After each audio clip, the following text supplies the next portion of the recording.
entender cómo se inserta en un contexto complejo en materia de seguridad que está viviendo nuestro país. A ver si ahora sí tenemos el contacto con Jorge Araya, académico de la Universidad de Santiago y ex jefe de División de Seguridad Pública del Ministerio del Interior. Jorge, ¿está por ahí?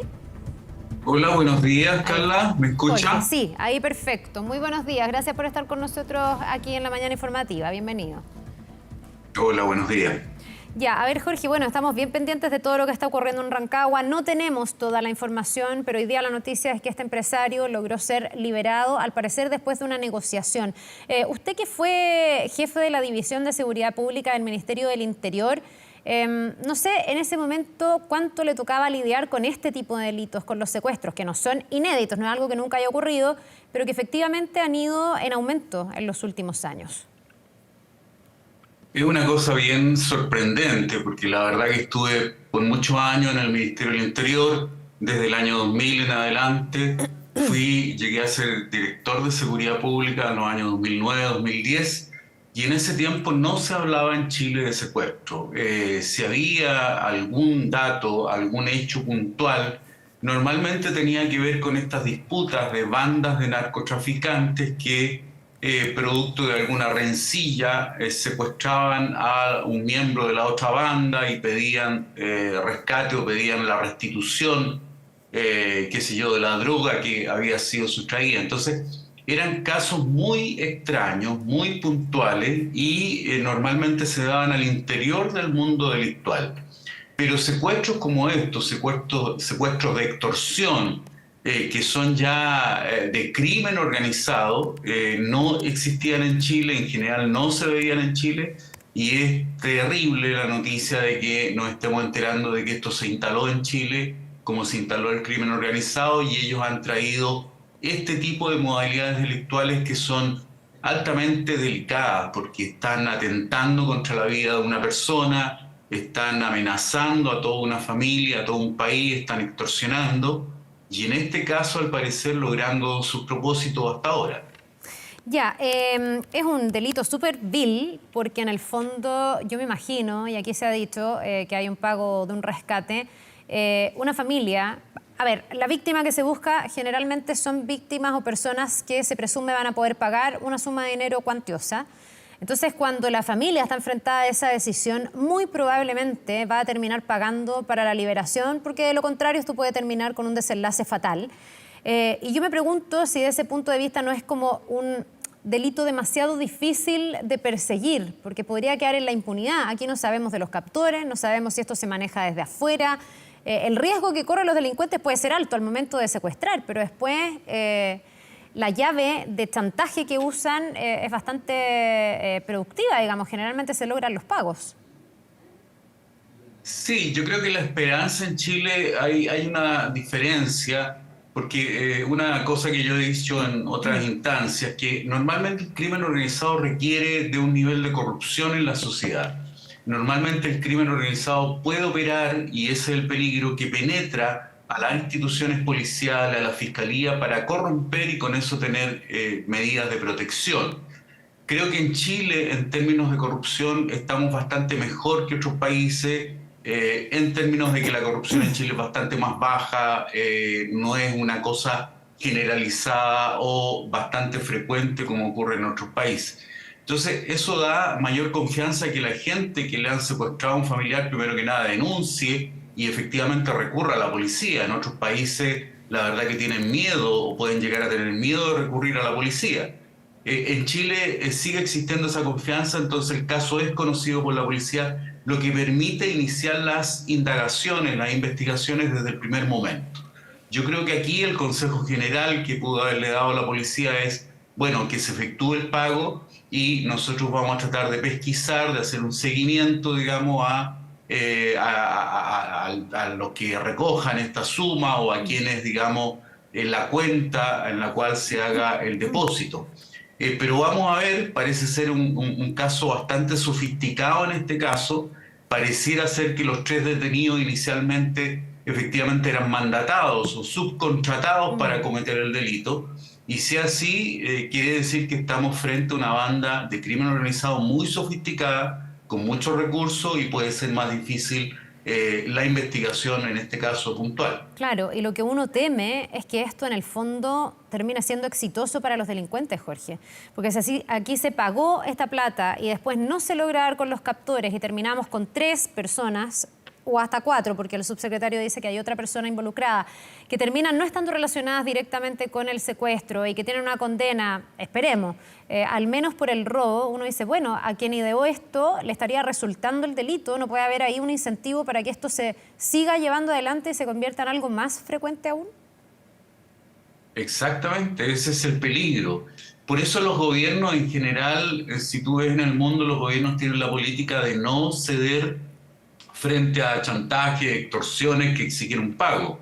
Los gobiernos en general, como en el caso, qué sé yo, hoy día de Israel, a propósito de Hamas y las personas secuestradas que tienen, en ningún caso el Estado puede estar dispuesto a eso porque el Estado se sometería ya a una voluntad delictual, digamos, o terrorista en ese caso, y eso se consolida. Entonces, en general, a nivel de instituciones eso no puede hacerse.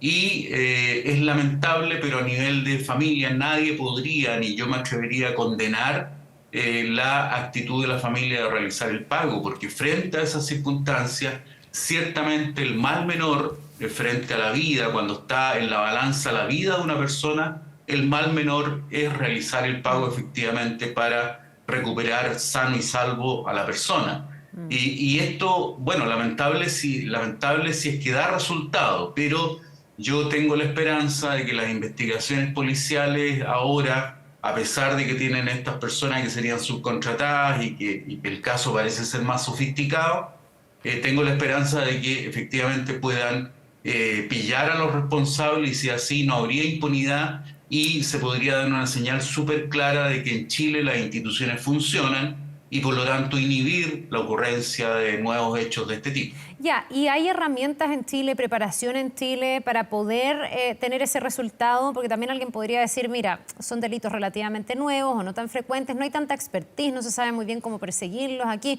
da la impresión de que hay que tener ciertos grados de especialización de los nuevos delitos que también se están cometiendo en Chile. Sí, mira, yo he estado diciendo que en Chile estamos al debe.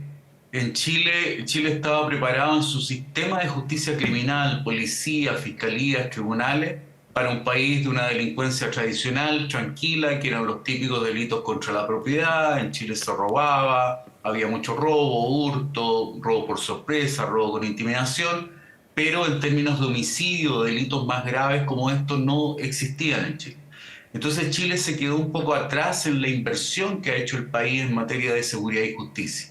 Tenemos menos policías por habitante que lo que tienen otros países del mundo, tenemos menos fiscales, en Chile hay 791 fiscales a nivel nacional, el presidente de la Asociación de Fiscales decía que faltaban 300 fiscales, es decir, estamos hablando como de un 40% más de lo que se tiene hoy día, por lo tanto hay déficit de fiscales. Tenemos una Agencia Nacional de Inteligencia que es una institución, por un lado, muy pequeñita, pero además con muy pocas atribuciones, no puede tener, digamos, informantes, no puede tener muchas medidas, gente operativa, digamos, sino que solo hacer análisis de información. La unidad de análisis financiero es una pequeña, que es muy importante, pero es una pequeña unidad con muy pocos profesionales que están haciendo un seguimiento a las cuentas bancarias y a la actuación que tienen las entidades financieras. Por lo tanto, en Chile estamos al debe, efectivamente no estamos preparados para este crimen organizado y por lo tanto se requiere una fuerte inversión y una fuerte coordinación de todas las instituciones porque el escenario delictual del país cambió para mal y por lo tanto tenemos que reaccionar con mucha rapidez y rigurosidad al mismo tiempo. Sí, me impresiona un poco o me llama la atención en este caso que está por comprobarse y también un caso que hubo como hace un mes, no sé si tú te acuerdas, de un adolescente de 16 años cuyo padre es empresario, que fue secuestrado también, se pedía ahí un rescate de 150 millones, bueno, finalmente se da con el adolescente, Pero en ese caso, lo que se dijo es que el ardid, en el fondo la forma de atraer a este adolescente para poder secuestrarlo fue una expareja o alguien, una mujer que lo conocía, una chica que lo conocía y con la que había tenido algún tipo de relación. Lo dijo, lo narró el propio empresario afectado, padre de este chico de 16 años. Y en este caso, lo que se presume a esta hora, y lo va a tener que demostrar la investigación, es que habría habido algún tipo de dato desde la empresa para poder llevar adelante este delito. Me impresiona a mí, Jorge, el que da la sensación de que se ha estrechado el espacio entre las bandas, incluso internacionales, el narcotráfico, el crimen organizado, y las personas que están en un rango distinto, como un ciudadano más común, que terminan siendo objeto también de esas bandas para cometer delitos. A mí eso no deja de inquietarme muchísimo. Mira, es muy interesante lo que tú señalas, Carla, porque efectivamente yo creo que hay un fenómeno de descomposición en el país en que mucha gente ha terminado ligada con el crimen organizado, con el narcotráfico, con la delincuencia común. Si tú ves estos barrios, por ejemplo, donde el crimen organizado, el narcotráfico más bien, se instaló desde hace años y empezaron a cooptar, digamos, a sectores de la población a cambio de prebendas, digamos, de ayudas sociales, qué sé yo, y empiezan a tener entonces una cierta complicidad, una connivencia con la gente del barrio y empiezan a tener ayudantes y gente que los apoya. Y a un nivel más institucional sucede lo que te decía. En general, lo dicen los expertos, el crimen organizado significa que hay corrupción, significa que alguien está detrás, digamos, de alguna institución que está informándoles, pasándole información, que logran corromper a gente y pagarle a la gente por información o porque les faciliten el acceso a un lugar. Entonces, en general, lo que estamos viendo en Chile es que efectivamente, en muchos casos, el caso del joven que tú citabas, allá, bueno, fue una polola, al parecer, una pareja que tuvo que facilitó las cosas.